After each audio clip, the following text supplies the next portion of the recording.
Então, gente, o que é que nós temos aqui? Nós temos uma multiplicidade de formatos, né, nós temos canais, os mais variados, nós temos múltiplos meios de comunicação ao mesmo tempo numa mesma telinha, né? Então, isso aqui é só um exemplo específico de uma plataforma que no caso é a televisão, ok? Mas o que é bacana da gente começar a observar é que a semiótica também tem a ver com isso, tá? Você tem uma multiplicidade de planos, tá? Que, na verdade, te puxa o teu olhar para um ângulo diferente, né? Que vai te levar a ter uma visão de mundo específica. Então, é como se você tivesse várias opções numa mesma plataforma, né? E tudo que você observa, por exemplo, você vê um filme, vê um vídeo, esse vídeo também vai estar relacionado com outros e com outros e com outros e com outros, tá? Infinitamente. E aí o que a gente tem que fazer? Estabelecer essas conexões possíveis, tá? Estabelecer essas conexões possíveis entre esse vídeo e outras referências, entendem? E aí nós temos uma visão mais completa do que é a semiótica. Então, qual é que é a base da semiótica, gente? Pelo que a gente estava conversando. É a capacidade que a gente tem não só de interpretar aquilo que a gente vê, que a gente gosta, identificar o significado oculto, mas observar que aquilo que a gente vê, que a gente está interpretando, é rico porque está ligado a várias outras possibilidades de comunicação, certo? Ao observar as coisas sob essa perspectiva, a gente tem uma maneira interessante de compreender o que é a disciplina de semiótica, tá? Aí, gente, uma primeira informação que eu gostaria de deixar claro para vocês, para a gente ler. É no homem e pelo homem que se opera o processo de alteração dos sinais. Qualquer estímulo emitido pelos objetos, em signos ou linguagens, né, que são produtos da consciência. Ou seja, tá? É o homem que constrói sistemas de sinais ou significados em cima daquilo que ele vê, tá? E aí o sinal chega para ele, as coisas da natureza vêm para ele, mas ao mesmo tempo ele altera isso na consciência dele e devolve para o mundo, tá bom? Então o mundo é o objeto, certo? Mas o mundo é o objeto que chega ao homem, e ao chegar o homem devolve isso para o próprio mundo, tá? Então, aqui nós temos uma primeira imagem, e nessa primeira imagem eu gostaria que vocês observassem o que vocês entendem, como é que está construída a complexidade dela, né? Nós temos aqui no primeiro lugar a complexidade de elementos que está fazendo o vínculo da mulher com a natureza. E esse vínculo da mulher com a natureza está na forma de escultura, né? Parece um tipo de escultura, não é necessariamente uma escultura, mas parece. E aí os tons de pele da mulher parecem com os tons de pele do solo que está por trás dela, né? Ao mesmo tempo, esses tons de pele dela, que é um tom mais amadeirado, né? É um tom mais amarronzado, está ligado também junto com isso tem representações simbólicas da natureza no corpo da mulher, né? Como se as plantas estivessem subindo pelo corpo da mulher, né? Como se ela estivesse totalmente integrada ao ambiente natural. Isso aqui é uma forma de entender essa imagem, né? A mulher como integrada à natureza. Eu estou interpretando essa imagem aqui, certo? Ao fazer isso, eu estou construindo representações ou significados em cima daquilo que eu estou vendo, tá? A semiótica tem a ver com isso. Aí o que a gente tem nesse caso, gente? Também nós temos no fundo dessa história a ideia de mãe natureza, né? A ideia de mãe natureza. O que é essa ideia de mãe natureza, né? É a ideia de que a natureza é a mãe dos seres humanos. Então talvez a gente aí não tivesse só uma mulher representada, mas também a própria natureza, né, sendo pintada na forma de mãe de todos os homens, de todas as mulheres, né? E aí, isso é que é interessante de observar, né? É mãe natureza, né? Talvez aí o que tivesse mais importante não é necessariamente a representação da mulher, mas a ideia de que a mulher pode ser um ponto de partida para que se chegue à ideia de mãe, né? A mulher representada no primeiro plano aí, no centro da pintura, né?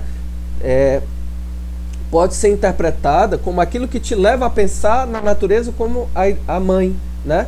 Mãe natureza, né? Não é a mulher natureza, é mãe natureza. Então você pensa, mulher natureza, né? A mulher integrada à natureza, a textura dela, né? A pintura dela te leva a pensar uma série de outros detalhes, e aí você chega à noção de mãe natureza. E os animais integrados a isso, né? Isso aí é para fortalecer a possibilidade de entendermos a ideia de mãe natureza, mas pode ter uma outra interpretação que você pode fazer também. Mas a ideia é sempre você se esforçar para ver os detalhes do que você está vendo, do objeto que você está vendo. E ao fazer isso, né, no caso esse objeto é a pintura, ao fazer isso você vai tentar ser o mais rigoroso possível em cima dos sinais que estão sendo passados para você. O que é que o verde da pintura está comunicando? O que é que os tons pastéis, né, do solo estão comunicando? O que é que o girassol ali no canto esquerdo da mulher está comunicando? Os animais e a cor do céu, né? Como é que você, o que é que ele está te passando? E a partir disso você vai fazendo os registros interpretativos. Você vai fazendo as interpretações necessárias, tá? Ok, vamos lá. Haverá assim a linguagem das flores, a linguagem dos ventos, dos ruídos, dos sinais de energia vital emitidos pelo corpo e até mesmo a linguagem do silêncio, tá? Por exemplo, quando você vê essa imagem aqui do canto esquerdo, né, que é a imagem imagem de flores, plantas, enfim, de rosas, né, não sei que tipo eu não sei classificar exatamente que tipo de plantinha está implicada aí, né? Lembra um pouco o girassol, mas ao mesmo tempo a gente não sabe totalmente se é girassol, mas enfim, é bom a gente olhar isso direitinho num outro ângulo, né? Além do nome que está por trás da planta que está representada na foto, o que é que as cores passam pra gente? O que é que o vermelho passa pra gente? Tá? O que é que o amarelo passa pra gente? O que é que aqui no canto direito, tá? A ideia de vento, né, de ventania passando, né, entortando as árvores, né, passam pra gente também, né? Então aqui nós temos partindo disso aí, a gente já pode fazer novamente uma tentativa de definir a semiótica para que a ideia de semiótica seja reforçada, tá? Semiótica é a ciência que tem por objetivo ou objeto a investigação de todas as linguagens possíveis, ou seja, que tem por objetivo o exame dos modos de constituição de todo e qualquer fenômeno como fenômeno de produção de significação e de sentido, tá? O seu campo de indagação é tão vasto que chega a cumprir o que chamamos de vida, ou seja, tudo que tem a ver com a vida, os objetos que a vida coloca para a gente, sejam esses objetos mais naturais ou menos naturais, sejam esses objetos tendo a ver com a intervenção humana ou não tendo a ver com a intervenção humana, são objetos que podem ser investigados pela gente. E a gente pode criar interpretação em cima da maneira como aqueles objetos afetam a gente. E essa interpretação é que nos dá a liberdade de criar novos mundos na nossa cabeça. E ao criar novos mundos, a gente pode produzir novas maneiras de entender a vida, tá? O seu campo de indagação da semiótica é tão vasto que chega a cobrir o que chamamos de vida, né? Então, todo objeto, certo, que você está vendo, não só um objeto natural, mas o objeto da intervenção humana, a agricultura, a indústria, né, o cinema, as obras literárias, tá? A escola, né? Tudo isso pode ser passível de interpretação semiótica. Tudo isso pode ser entendido como objeto de investigação semiótica, tá? E aí, o que acontece? Dois ingredientes fundamentais da vida que vai chegar pra gente interpretação: energia vital, né? Tudo é vivo, tudo pulsa para chegar na gente, tá? E informação, tá? Energia e informação. Nós temos duas coisas ao mesmo tempo, tá? A maneira como a natureza nos afeta, ou como as coisas se relacionam com a gente, tem a ver com energia, com vida, tá? Com força vital.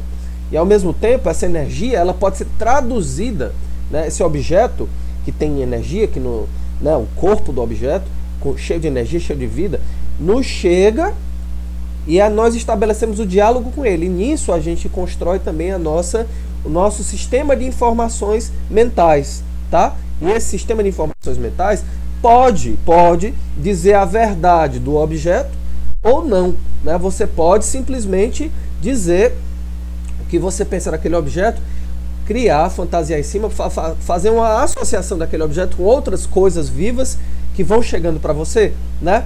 O surrealismo, por exemplo, que é uma corrente artística super interessante, que nós vamos ver, né, ao longo da disciplina, né, tem muito isso. Vocês vão ver, por exemplo, pinturas lindíssimas de elefantes com pernas de girafa, né? Vocês vão observar, né, homens com cara de relógio, tá? Ou homens dissolvidos dentro de uma estrutura de planeta, né? Específica. Homens saindo de dentro da Terra como se estivesse saindo de um ovo, né? A Terra, dizem que ela é oval, né? Aí, no caso, a Terra, aí tem pinturas dele, no surrealismo, principalmente do Salvador Dalí, que faz esse tipo de articulação, né? Esse tipo de vinculação de dois tipos de vida, né? Dois tipos de seres vivos, né? A Terra como um todo e o homem isolado. Ele junta isso e constrói, por exemplo, uma pintura dessa natureza. É super bonito, vocês têm que ver posteriormente para ver como vale a pena. Aí, gente, estando entendido isso, tá? Essa aqui é a base da semiótica. Nós temos que entender que a semiótica tem uma pequena história. E nessa história, a gente consegue entender que a semiótica tem três raízes, tá bom? A primeira, Estados Unidos, a segunda, Rússia, e a terceira, União Europeia, tá bom?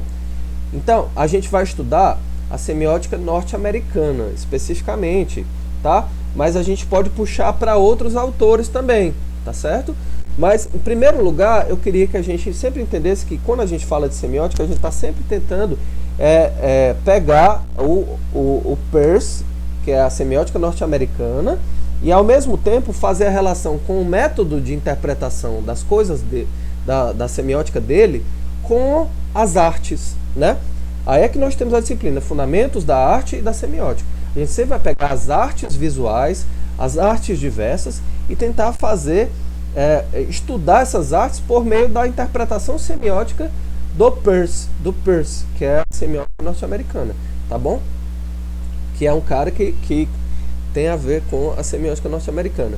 Aí, ó, a primeira peculiaridade reside no fato de a semiótica ter tido, tá, na realidade, 3 origens ou sementes lançadas quase simultaneamente no tempo, mas distintas no espaço e na paternidade.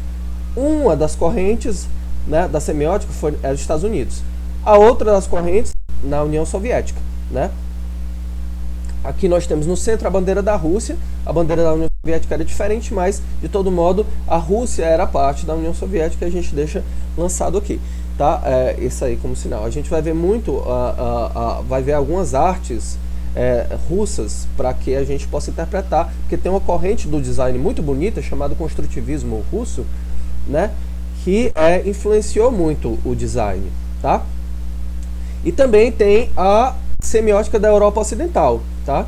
Temos a semiótica dos Estados Unidos, a semiótica da União Soviética e a semiótica criada pela Europa Ocidental. 3 vertentes diferentes de semiótica. Nós vamos ficar primeiro com a dos Estados Unidos e quem sabe, se vocês tiverem mais vontade de conhecer o tema específico da semiótica, a gente vai falar de outras coisas. Mas a ideia é que basta você ter uma ideia básica do que é semiótica para essa disciplina, certo? Uma ideia simples do que é semiótica, para jogar para a interpretação de obras audiovisuais, né? Não só obras audiovisuais, mas obras de diferentes formatos, tá?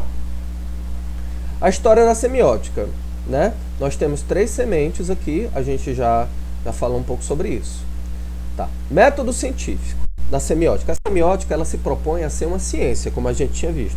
A ciência de todas as linguagens, a maneira como as pessoas fazem a pesquisa de todas as coisas vivas, mas essa pesquisa científica é uma pesquisa que visa criar um sistema infinito de interpretações das coisas. Você não precisa se preocupar necessariamente com a verdade das coisas, como a ciência básica se preocupa. Você tem que se preocupar também com as referências que aquelas coisas comunicam para você, tá? E aí essas referências que aquelas coisas comunicam para você podem ser referências novas, né? Você pode criar em cima daquilo que você vê. Mas é sempre bacana você tentar fazer a ligação de uma coisa com a outra.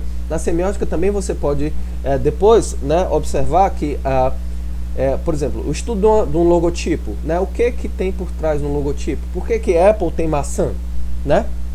A forma de uma maçã, tá? E aí a maçã que nós comemos, ao mesmo tempo, é a maçã da Apple. Tem a ver com a ideia de desejo, né? Então você encontra desejo por trás da ideia de que a Apple tem como sua logo a maçã, né?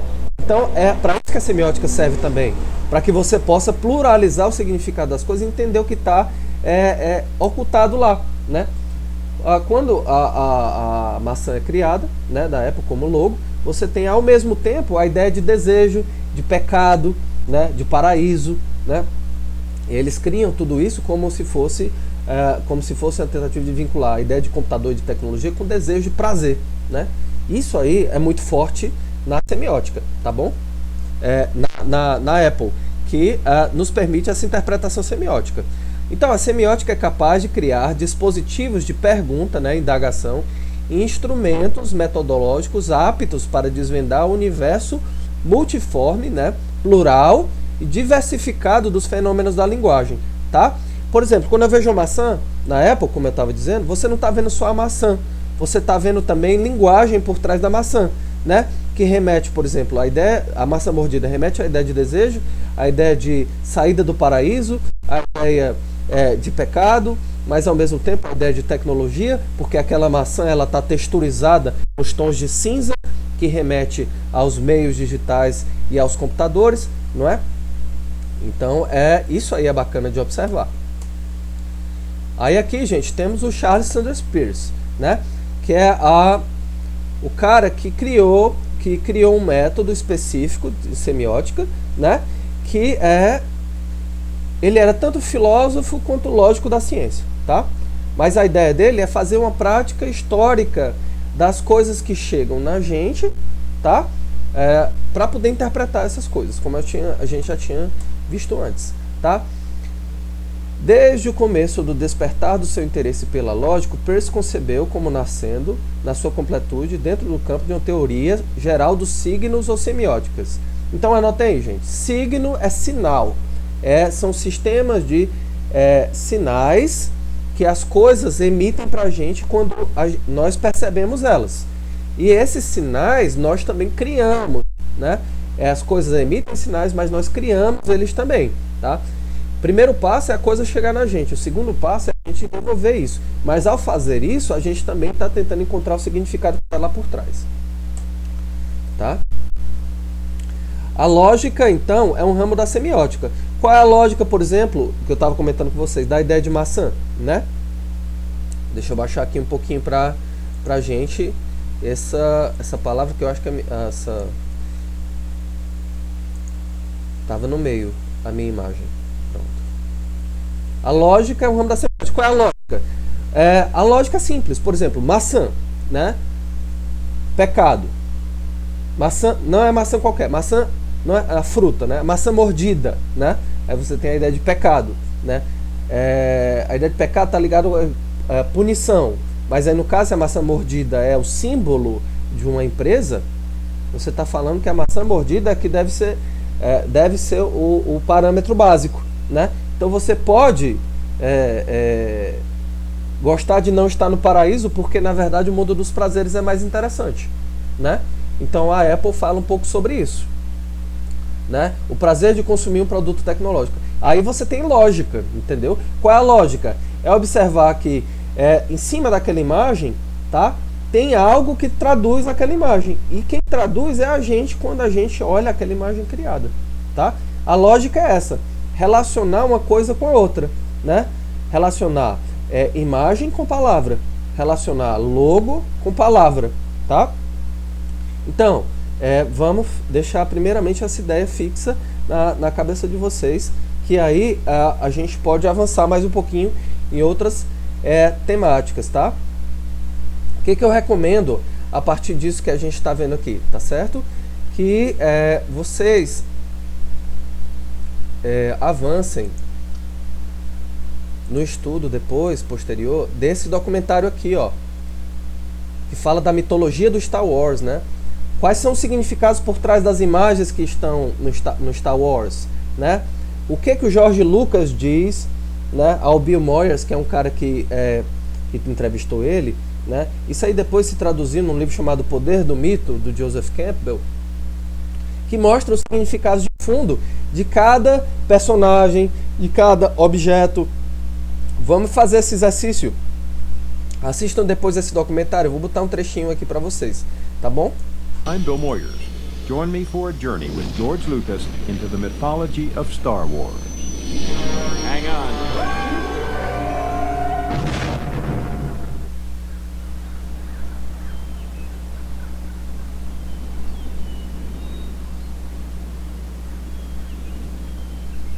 Mitologia de Guerra nas Estrelas, né?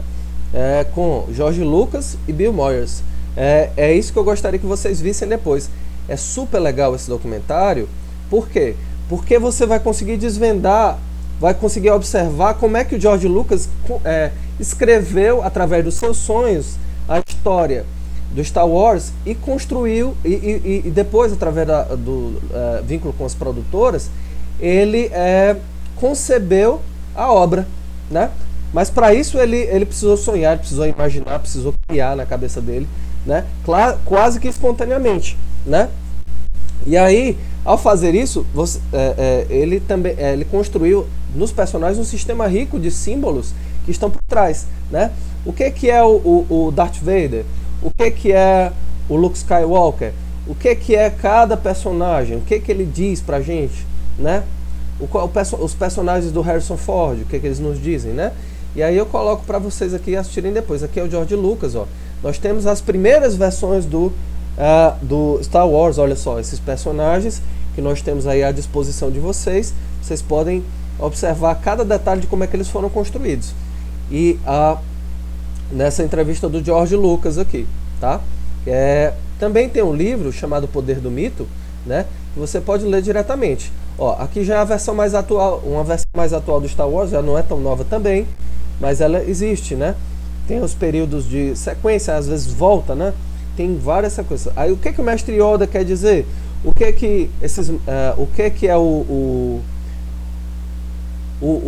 é um personagem específico que tem superpoderes de Jedi, né? No filme, tá? Isso é bem legal de observar. Então eu vou deixar essa dica de documentário para você assistir enquanto você se mantém fazendo a atividade da semana passada, que é a produção de vídeos, tá bom? E aí qualquer coisa vocês podem tirar dúvidas comigo.